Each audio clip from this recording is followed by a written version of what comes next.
This is White Coat Investor Podcast number 224. Actively managed funds, savings rates, social index funds, home prices, and more.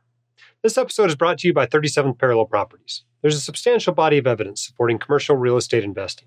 As one of the good guys in the industry, 37th Parallel Properties is a partner I trust. They've been around for more than 10 years and still maintain a 100% profitable track record with clear reporting and excellent educational content.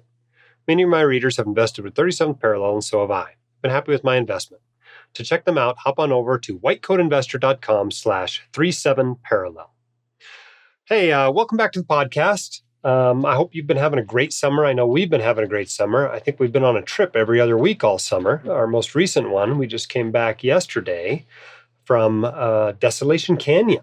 It doesn't sound very attractive when I put it that way, but this is the Green River.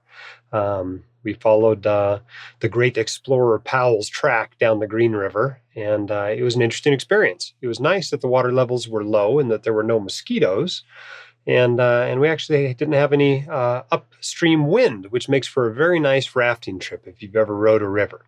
But unfortunately, with the water being as low as it is out here in the West, it was quite an experience at slow motion rock dodging. And sometimes it was not a question of whether or not your raft was going to hit the rock. It was which part of the raft you wanted to hit the rock. But a good time was had by all. No boats were damaged significantly. I didn't have to pull out the first aid kit at all. And we all had a good time. I hope you've also been enjoying your summer and been able to get out and do something fun, whether it's close to home or, as some people are starting to travel now, maybe further from home. I want you to know about something that's coming up here. And you got to pay attention to this if you want to go. We are having WCI Con 22. This is the Physician Wellness and Financial Literacy Conference. This will be our fourth one. The first one was in Park City in 2018. The second one was in Las Vegas in 2020. Last year we did, or rather earlier this year, we did a virtual one that we based out of Salt Lake City. And this one is going to be in Phoenix next February. It's going to be on February 9th through 12th, 2022. It's going to be at the JW Marriott. This is in the northeastern part of Phoenix, up kind of north of Scottsdale. It's a beautiful property. I got to walk it last year. My daughter was down in the area for a soccer tournament, and she was actually the hero of the soccer tournament. It was really great. She got to kick the winning goal in the shootout, and that doesn't happen to you very often in your life. But right across from there was where this hotel is. And it's a beautiful facility. It's going to be a little bit different, I think, a different feel than we had in Park City when we had a ski conference, because the weather's going to be dramatically nicer. So those of you who didn't want to go to Park City because it was way too cold and you don't ski, this might be the conference for you. They've got a spa there. They've got 17 pickleball courts. They've got championship golf. They've got 5 pools and a lazy river, some beautiful luxury rooms. And I think our conference is probably going to fill pretty much the entire resort, the entire hotel. And so it's going to be great. What you need to know, however, and why I'm mentioning this today, is because we have registration for this. And registration is going to be on September 14th at 7 p.m. And the reason I give you the exact time is because these tend to fill pretty quickly. Our first one in Park City filled in 6 days. That was 300 people.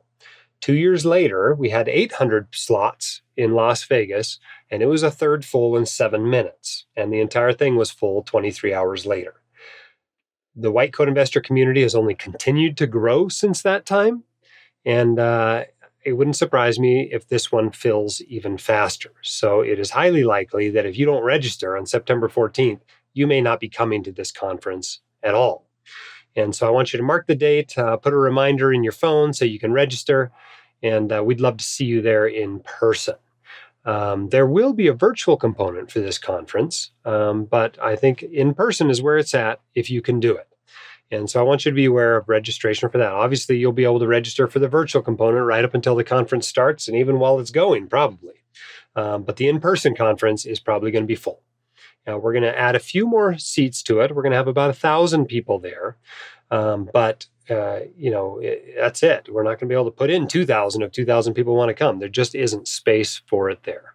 So we'll be talking more in coming weeks about who some of the speakers are going to be, as well as what some of the events are going to be. For example, we're going to have this pretty cool breakout afternoon for partners of physicians that I think physicians and their partners will come to, and it's going to be a wonderful segment of the conference that we haven't done before. But this is going to be great. So 7 p.m. Mountain Time is the time to put in your phone on September 14th, 2021 in order to register for WCICon 22, which is, again, February 9th through 12th, 2022 in Phoenix. Looking forward to a wonderful February in Phoenix down there. All right, let's get into some of your questions. We're going to do a whole bunch of your questions today. I'm going to do most of them myself. I've also got Ben Utley coming on the podcast later. He's going to help answer a few of the questions with me as well. But our first one comes from longtime listener and not first-time caller, Tim in San Francisco. Hi, Jim. This is Tim in San Francisco. I should say also that on your recommendation, we started a Utah 529, but realized we couldn't get a tax break in California. So my family and I will be moving to Utah so we can get the tax break on that Utah 529. So we're excited about that. My question today is, should we be concerned that U.S. homes may decline in price over the long run? The reason I ask is because it seems like prices should be determined by supply and demand. Supply can increase, but the U.S. population growth curve is flattening out and maybe population will fall. So could demand fall and prices fall? I think maybe in Japan, houses depreciate, not appreciate. This is particularly concerning because there's a lot of effort to try to get more people into housing, especially people with low net worth, as a mechanism to build wealth. And I know that housing hasn't been a major generator of wealth through appreciation. I think it's like 1% real over the long run. Of course, there are implicit rents, but should we be concerned maybe of a secular change in housing appreciation behavior? Thank you. Good question, Tim. My crystal ball is cloudy. I don't know what U.S. housing prices are going to do in the long term. Could they decline? I guess. Seems pretty unlikely to me, but anything could happen. All I know is I just came back from my trip and I got my property tax bill for the year, or estimate for next year, whatever it is, and it just went up 60% because they think my home is dramatically more valuable than it used to be. And and it probably is based on what housing prices are selling for around here. Even without the renovation we've done, because I'm not sure the tax authorities know about the renovation yet. Our house has more than doubled in value since 2010. And, Utah is certainly, on the edge of the market changes we've seen in the last few years, as lots and lots of people have moved here for our little mini tech boom. And of course, the space is constrained between the mountains here in Utah. And so I wish you luck. Of course, you're moving from San Francisco, so maybe houses will seem so cheap that you'll say, oh, it's only $800,000. I'll take two. I don't know. But here's the deal. We don't really know what's going to happen with houses in the long run. If you knew, of course, you could capitalize on that, but you don't know. And so what is the right move to hedge that bet? Well, the right move is if you're going to be in it for a long time, a house is generally a good investment, even if it doesn't appreciate. Because remember what your return comes from with a house, right? You are saving rent. And, I suppose if the price of houses fell, the price of rent would also go down. But at the same time, you've basically locked in that rent with your house when you buy it. And so that's the dividend that your house pays. I don't think it's, the greatest return in the world that you'll ever have, but it certainly provides a solid return for a portion of your money. And it also makes sure, there's a roof over the head of your loved ones, at least once it's paid off, no matter what happens to you in your financial life. So once your professional and personal life are stable, I think it's time to buy. It is not necessarily, obviously there's going to be better times and worse times to buy, but you really can't time that to your life because the cycle is so long. For example, obviously housing prices have gone up dramatically in the last few years. What you don't know, however, if you decide you're going to wait to buy until housing prices crash again, is you don't know if they'll even crash down to the level they're at today. You just don't know. And so I think it's better not to try to time it. Wait until it's the right time in your life to buy. And remember that in general, in real estate, time heals all wounds. If you're going to be in there for 15 or 20 years, you're probably not going to have to worry about actually having a positive return on your investment. Hope that's helpful, Tim, and welcome to Utah. All right, let's take our next question, also from Tim. This one's on actively managed mutual funds, something we're going to be talking about throughout the podcast. Hi, Jim. This is Tim in San Francisco, soon to be Salt Lake City. I wanted to ask a good old-fashioned mutual fund question. So the argument against active mutual funds is that there are just too many sharks, too many active managers out there all competing to beat the market, and so collectively they can't really do it. But what if the share of investors, the share of active participants in the market who are retail investors and quote unquote dumb money who could potentially make bad decisions over the long term increases to the point where now maybe they outnumber or outweight active managers? I hear maybe this is going on in China. In the US, clearly there's been a big surge in quote unquote retail investors. So is there any theoretical reason to think that in a situation where there just happens to be a large proportion of retail investors engaged in the market, that it may pay alpha or dividends or whatever to invest in actively managed mutual funds? Thanks. That's a good question. Yes, theoretically, that could happen, but there's no sign of it happening. In fact, just the opposite has been happening over the last 50 years. The percentage of investors that are private mom and pop investors has been falling and falling and falling and falling and falling for decades. It used to be they made up the majority of trades in the market, and now it's a tiny minority of trades in the market and a tiny minority of assets held. Most of them are held by pensions, by university endowments, by mutual funds, etc. And so when you go into the markets, for the most part, you are not trading with another private investor. You are trading with an institutional investor. That's who's on the other side of your trade. And so keep that in mind. The fewer times you go in there, probably the better off you're going to be.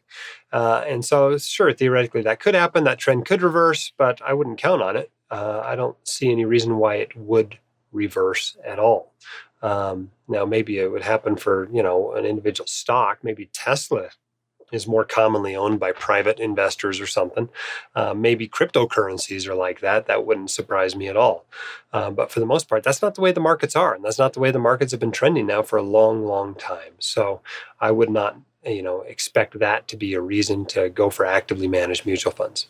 The truth is that about 10 to 20% of actively managed mutual funds, at least before taxes, are going to beat their respective index fund, even in the long run, even in 20 or 30 years. The problem is identifying that 10 or 20% a priority. And it is so hard to do that it's probably not worth doing. The right answer is simply get the easy, guaranteed market matching return of an index fund. And especially for those of us with high incomes, that's enough. You don't have to beat the market to become financially independent. You don't have to pick the winning stocks. You don't have to pick the winning active mutual fund managers. All you have to do is earn a decent income, save a significant portion of it, and put it into a reasonable investment for 10 to 20 years. That's it. If you will do that, you will be a multimillionaire. And you will be have a very secure retirement, and you can spend your time focusing on things that you would rather focus on than your money. It's a wonderful thing to be able to go away for a week to Desolation Canyon, have no cell coverage whatsoever, not care one bit what the market does while I'm gone, and know that that is going to have no impact whatsoever on my financial life. The fact that I'm out of contact for a week. And that's what index fund investing, a passive strategy, a static asset allocation of mutual funds allows you to do. You can basically just forget about your investments for months at a time. There's some value in that. All right. Speaking of value, there's a lot of value in what each of you do each day. Your profession is not easy. Otherwise, you would not be paid so much to do it. And I know all of us feel a little bit underpaid these days. But the truth is that even poorly paid physicians are still in the top 5% of Americans and the top 1% worldwide. So we're making good incomes. But the reason is because we have difficult work. And some of us are still battling the COVID pandemic, as we have this Delta variant associated spike. And the rest of us are a little bit back to normal maybe, but normal wasn't even easy. And so thanks for what you do, no matter what you do. Okay? All right, here's an interesting question from Ben. This one's a little bit more personal about me, but let's take a listen to it. Hey, Dr. Dolly, this is Ben from California. You often mention that the only reason you started the White Coat Investor was because you were sick of being ripped off by unscrupulous financial professionals. If you'd only interacted with the good ones, do you think you ever would have educated yourself and taken control over your finances like you have now? Good question, Ben. No, I wouldn't have started the White Coat Investor. If that financial advisor I had gone to as an intern had actually treated me right, chances are I'd still be working with that financial advisor. I probably would have never gotten into reading a bunch of financial books. And I probably, there would be no White Coat Investor. So that was definitely the cause of me feeling a need to go out and become financially literate.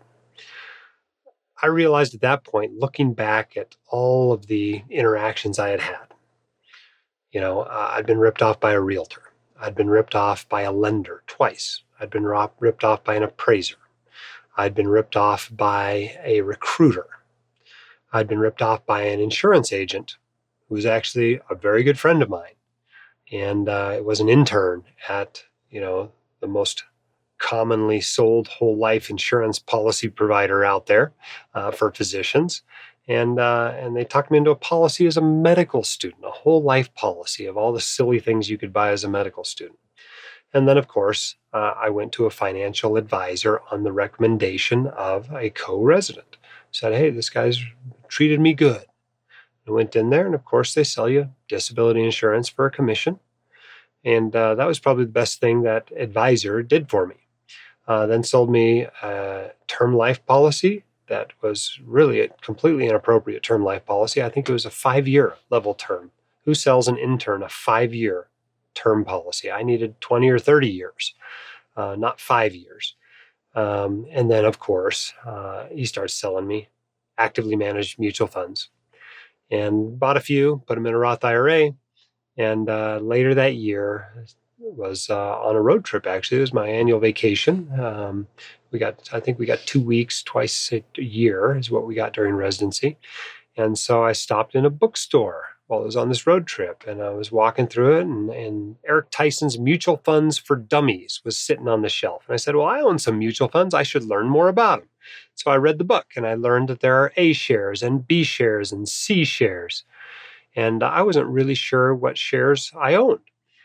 And Tyson also mentioned there were no load funds. And I'm like, oh, I think that's what I have. I think I have no load funds because I'm paying this advisor a fee. Well, it turned out that this was not a fee-only advisor. It was a fee-based advisor. It charges you fees and commissions. And so when I went home and looked up all those mutual funds on the newfangled internet, I realized that I did not have no load mutual fund shares. I had C shares, which are basically a load that's added onto the expense ratio each year. It's an ongoing load rather than a front load or a back load with A shares and B shares. A C share is an ongoing load, and that's what I owned. And it made me mad. I was mad that I was paying somebody a fee and being charged commissions. And if I knew how the industry worked, I would have realized that's what was going on, and that's what he was talking about when he said we charge you more to implement your plan as opposed to just giving you the plan. And but in the end, I realized that if I didn't start learning more about this stuff, I was just going to be taken advantage of over and over and over again. So I enjoyed that book and decided I should read some more financial books. Luckily, I lived across the street from a little store called Bookman's in Tucson, Arizona. And this is a used bookstore. And I went over there to their financial section, and they had tons of books of varying ages, some of them pretty old. And I just started reading them. And I read a lot of terrible financial books with terrible financial advice. There are really a lot of bad books out there, it turns out. But after a while, I realized, hey, there's a few good books. And you know what? The good books are all saying the same thing. And as the years went on, I became more and more financially literate. Started interacting on forums on the internet. and reading blogs and those sorts of things, and realized after a few more years that I was doing a lot more helping than I was learning. And I got sick of typing the same thing over and over again into the internet. So I started the White Coat Investor in 2011. I was kind of on a kick that I wanted to have some passive income too. So I started as a business from the beginning. It has certainly eventually brought income. Didn't really in the first few years, but eventually did. That income has been anything but passive, however. But it's been a wonderful journey. It's been wonderful to meet and help so many of you. And, maybe we ought to go back and thank that advisor in Tucson, Arizona, for causing the White Coat Investor to eventually be born. All right, our quote of the day today comes from Paul Samuelson. He said, investing should be more like watching paint dry or watching grass grow. If you want excitement, take $800 and go to Las Vegas. All right, our next question is anonymous listener. Let's take a listen to it. It's about savings rates. Hi, Jim. I want to better understand why you recommend saving 20% of gross income for a goal for retirement savings. Specifically, I want to understand where this 20% number is derived from. And I also want to understand why you base it off gross income rather than net income. All right, savings rates. Okay, what is your savings rate? Your savings rate is how much money you put away primarily toward retirement, is usually the way we think of it, divided by your gross income. That's your savings rate. And I recommend that an attending physician have a savings rate of about 20%. That is not some hard and fast rule. It's just a rule of thumb. And the point of the rule is to get you thinking about what your savings rate is. The point is that a 5% savings rate is not enough. Now, it's entirely possible that a 17% savings rate is plenty for you. If you start early, you have a full career, that might be plenty. You'll listen to people like Dave Ramsey say save 15% for retirement. And that probably is fine for average Joe. And the reason why is because much more of average Joe's retirement income comes from Social Security than it will for a high-paid professional like a physician, which is my primary audience. And so it's just not enough for you to save 15%. You need 20% to get to about the same place as far as maintaining your lifestyle in retirement.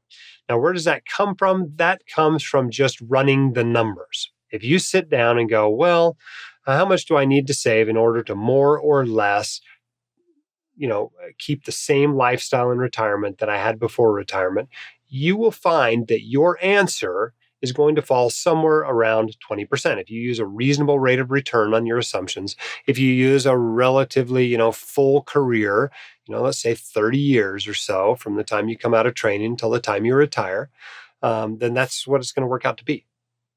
That's where 20% comes from. Now, obviously, if you can make 20% returns on your money consistently year over year over year, you don't have to save 20%.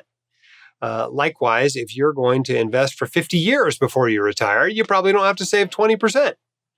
And so it's all about putting in the variables into the equation. But in general, most people who do this are going to land about in that neighborhood between 15 and 25% is what it takes. Now, if you want to retire early, you probably need to save more than 20%, 30, even 40, even 50% for those who are really into fire. If you want to punch out in 10 or 15 years, you got to have those really high savings rates in order to do it, unless you're going to, have some sort of successful entrepreneurial side gig or use a lot of leverage, those sorts of ways in which you might be able to speed it up a little bit. But for the most part, the way to get there reliably is just have a really high savings rate. The more you save, the less you spend, the less you need in order to maintain that lifestyle. And that's the way the math works out. Now, why do I use gross instead of net? You could use net as well. Okay, if you want to use net, that's fine with me. Just realize that it's not still 20% of net. It's now going to be more like, 30% of net or whatever it works out to, depending on your tax rate. And so that's just the way it works. But I found it easier to just use gross income because it's really easy to look up your gross income even without knowing what you're paying in taxes. And so that's why I use gross income. But if I was using net income, the number would be higher than 20%.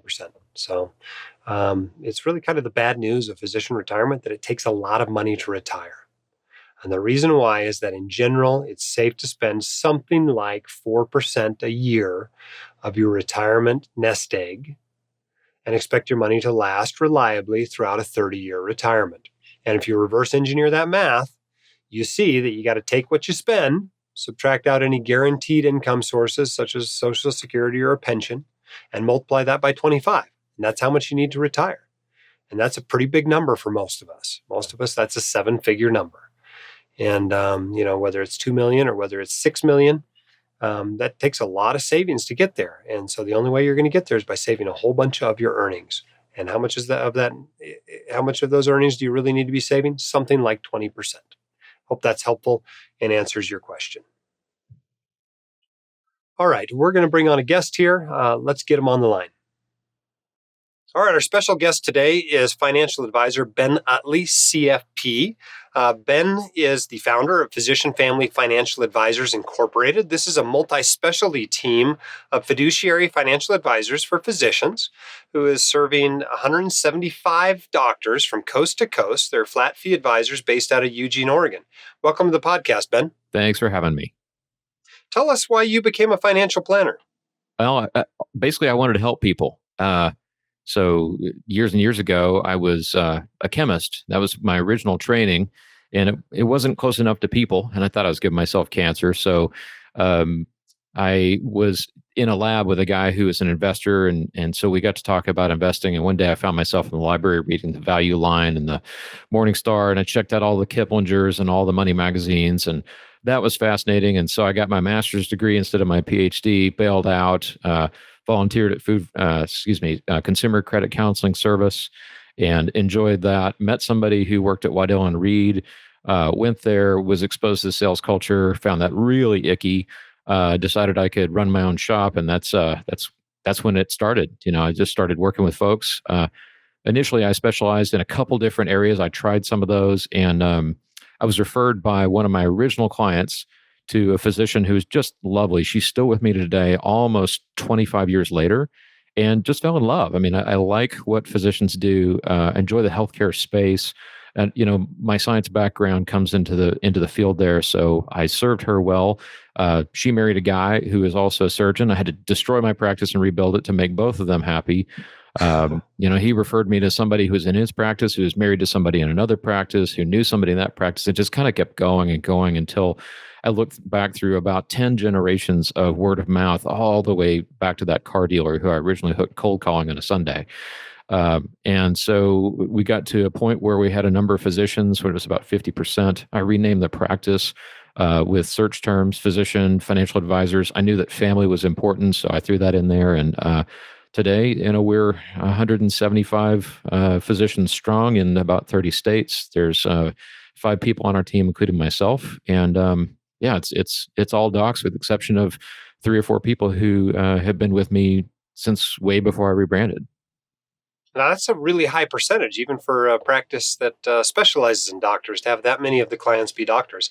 What other aspects of your practice are unique? Well, I think that the way that we bill is very unique. It is a flat fee subscription model. It's not based on how much money you have. It's not based on how much money you earn. It's not based on how many doctors there are in the household. It is simply the client has a relationship with myself and the team through the firm, and we bill in proportion to the value that we believe that we can bring, and we kind of average that across all clients. So it's the same level monthly fee, and those fees are present on the homepage of our website in 36-point font. 36-point font to make sure nobody misses it. Nobody misses it. Yeah, I don't want anybody to call us and say like, "Oh, what do you charge?" It's on the homepage. It's fully disclosed, so there's no conflicts of interest. It's almost a truism in financial advice that if you can't find the fee structure on the website, it's either a bad fee structure or you're paying too much. That's true. Yeah.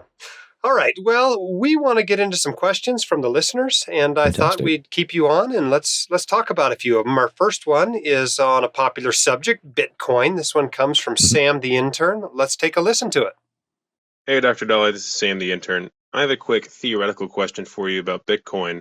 I personally haven't really drunk the Kool-Aid of this being a good asset class to invest in, but a friend pointed out an interesting mathematical curiosity to me. It seems to me that if you were to take advantage of its hyper volatility, you could rebalance your portfolio by selling when it's high, buying when it's low, and overall increasing your net returns, not based on the asset class itself appreciating in value, but based on its ability to be volatile and to utilize that in the other aspects of your portfolio. How do you feel about that? Is that just trying to overly complicate things, or is that a decent strategy to manipulate the volatility of this asset class? Thanks for all you do. Okay, there's an interesting question. Ben, why don't you take a stab at that, and then I'll give my thoughts on it. Well, philosophically, I believe that invested money is like soap. The less you touch it, the more you keep. And I'm thinking of a strategy that rebalances based on the monthly, daily, weekly, hourly price movements of something as volatile as Bitcoin. That's kind of a strategy. It's going to be really hard to keep your hands off the money. I find that the more often you touch it, the more mistakes you make, the more transaction costs, the more taxes you pay. It's very much kind of not a passive approach. And, I also see, if we look at this in terms of modern portfolio theory, where you hold a basket of assets that have inverse or negative or no correlations, that's the theory, but I don't want to own an asset class that has a zero expected return. And it's hard to say that Bitcoin has a zero expected return, but for me, an investment is something that has the inherent ability to accrue value, like in terms of rent streams or dividends or interest, without respect to the owner's involvement. So I don't see Bitcoin as an investment. I see it more like a gold coin or like a U.S. currency. It's a store of value for sure, but for me, it's not an investment, and as a result, I wouldn't put it in my portfolio or recommend it. Yeah, even as a store of value, it's pretty volatile. Mm-hmm. Yeah, it's interesting. The underlying this question is something that I think we ought to point out as perhaps fallacy, which is the idea that you know when it's high and you know when it's low. Mm-hmm. And I don't think you know that for any asset class, particularly Bitcoin. Mm-hmm. For example, if your plan is to trade this, selling it when it's 30,000 or selling it when it's 60,000 and buying it when it's 30,000, and then it goes to 15,000. Well, what do you do now?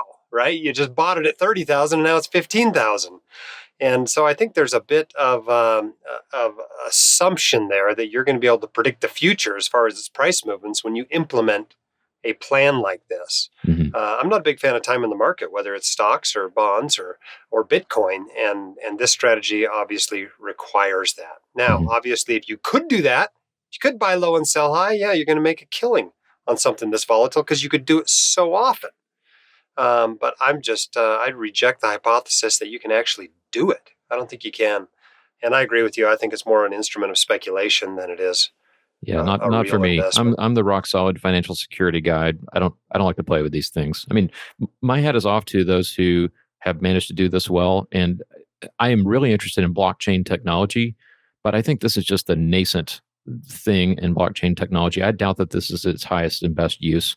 I know that that's coming, and so yeah, it's gonna be like the internet, but it's I don't see this. I don't see Bitcoin. I don't see crypto as an investment unto itself. I mean, don't buy the gold, buy the picks and shovels. Yeah. It's interesting. The last article I read about it this morning, it had gone apparently in 24 hours from $29,000 a Bitcoin to $39,000 a Bitcoin, based on the fact that Amazon dropped a job listing looking for a cryptocurrency expert. And it's just amazing that something can change by 33% because one company hired one person. And that is just way too volatile for me to put serious money into. Yeah. All right, let's take our next question. This one's from Paul. It's about passive and actively managed bond funds. Hello, Dr. Dolly. You have been a very positive influence on my financial health, and I thank you. The case for passive over active management of the stock portion of a portfolio is very strong and has been discussed many times. My question is passive versus active management of one's bond allocation. Bonds are a different animal than stocks, and I am interested in your thoughts on this. Is comparing active management of a stock fund and a bond fund an apples and oranges type of thing? Specifically, I have been looking at PIMCO's bond ETF versus Vanguard's BND ETF. Bond's expense ratio of 0.55% is significantly higher than BND's ER of 0.035%. However, I'm interested if you think having the active expertise of bonds managers might be worth the added expense. Thank you. All right, Paul, that's a great question. Ben, you want to talk about your thoughts on actively managed bond funds? My take on bonds in general is that they're kind of the anchor to windward for an all stock portfolio. They're the thing that gives you a buffer. And, we want that buffer to be relatively secure. We want it to be relatively stable, and we want it to be there when we need it. So, in terms of active versus passive, I don't know that that's really the question that I'd be asking. It's more like, is it going to be there? Or is it not going to be there? And here's an example. Back in 2008, the Oregon College Savings Plan had an Oppenheimer bond fund in it, actively managed, and they made the wrong bet, and it blew up, and that fund irrevocably lost a whole bunch of money. And that happened at a time when you want that bonds to be there to buffer the stock market corrections that we had. So for me, it's not really whether active or passive is better in terms of long run results. It's more like the operator error. It's the risk that you get that this manager will make an irrecoverable mistake.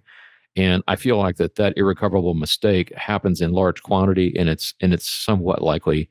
So as a result, that outweighs any uh, you know marginal return that you would get above and beyond traditional bond funds. Now, in this particular case, comparing the PIMCO bond fund to a Vanguard ETF, is you really are comparing apples and oranges. I mean, if you look at the top 10 holdings of this particular bond fund, you see in there they have a preferred stock.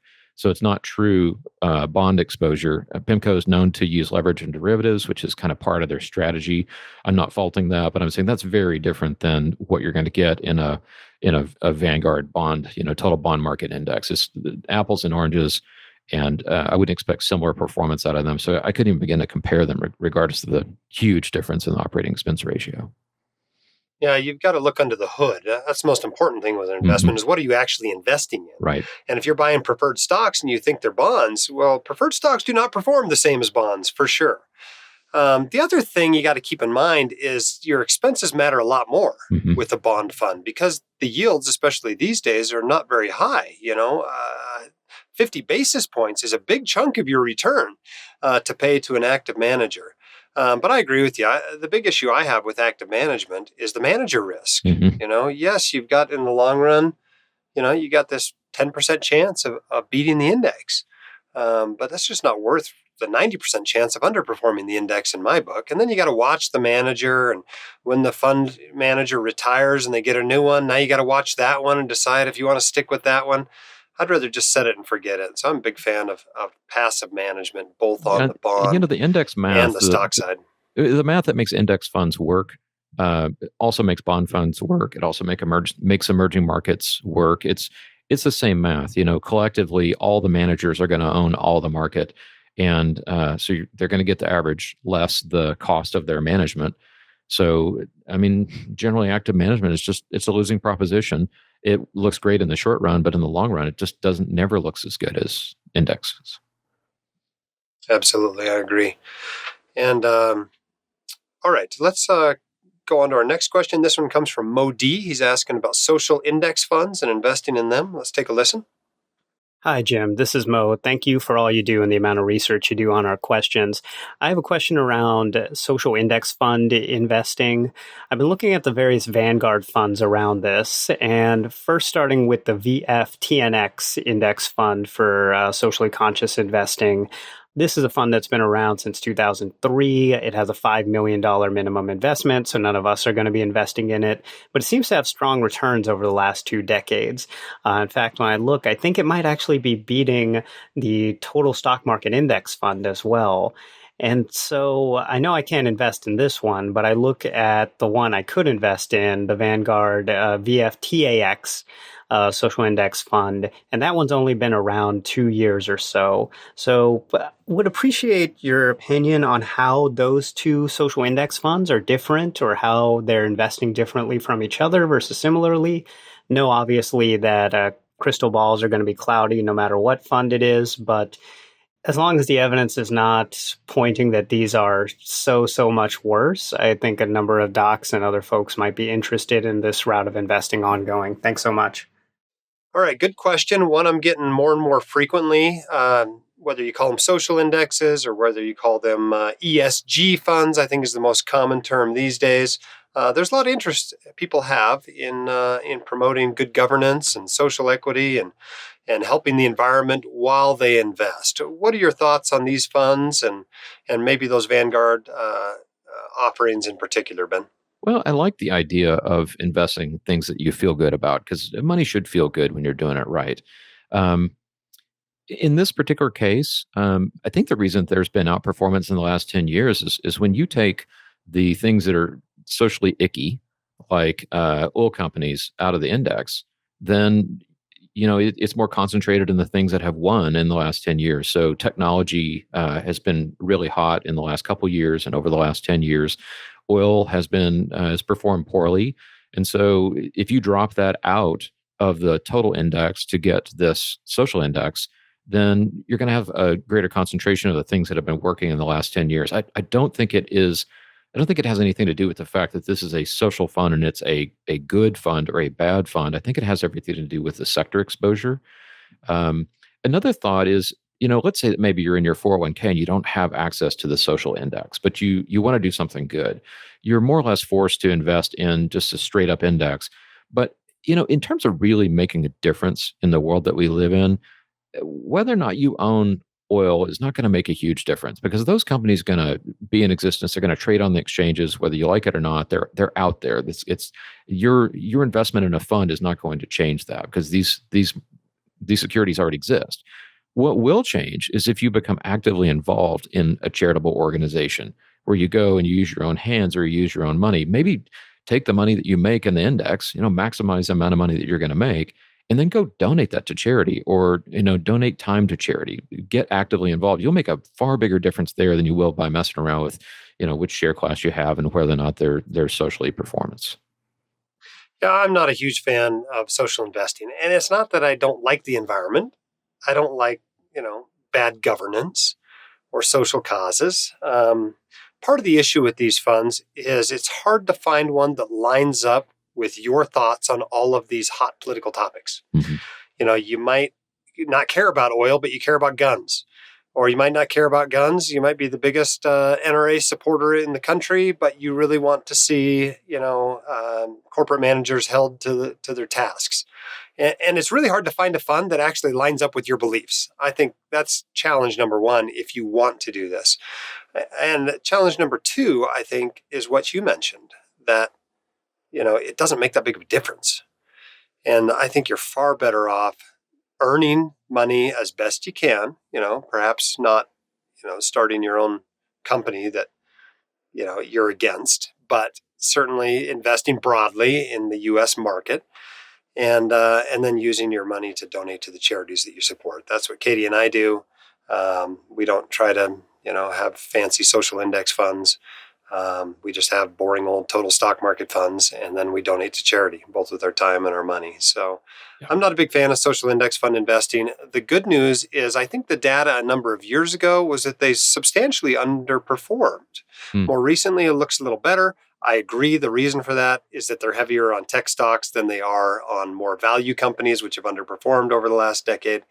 But maybe they're getting better at actually providing reasonable returns. I think the governance factor in particular is promising in that regard. I wouldn't expect that outperformance to keep going. It's one thing to go and talk to your congressperson in person and talk with them about how you feel about these positions and issues, and to be actively involved.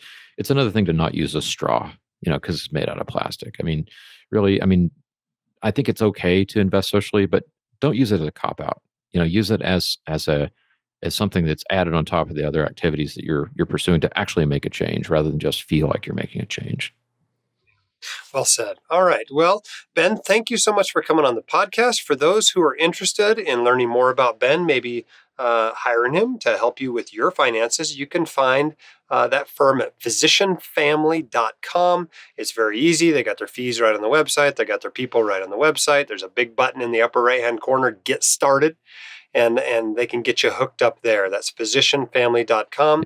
Jim. Ben Utley, CFP, thanks for coming on here. Hey, just want to say we also have a podcast, Physician Family Financial Advisors podcast. So if you're a physician and with kids, maybe you're a physician mom or a doctor dad, give us a listen. We're everywhere you can find podcasts. Awesome. Thanks for sharing that. And thanks for sponsoring the White Coat Investor. My pleasure. All right, that was great talking to Ben. He's one of the good guys out there for sure. He's on our list of recommended financial advisors. If you can find that list under our recommended tab at the White Coat Investor, along with a lot of other professional financial service industry folks. Whether you need someone to refinance student loans or help you with your insurance or help you with a realtor or student loan advice or whatever, we've got a list of people there that you can trust. So be sure to check out those recommendations. Speaking of those folks, this episode is brought to you by 37th Parallel Properties. There's a substantial body of evidence supporting commercial real estate investing. Through the years, as I gained a deeper understanding of the asset class, I added more and more to my portfolio. Unless you want to manage it yourself, the real trick is to find a trusted investment sponsor.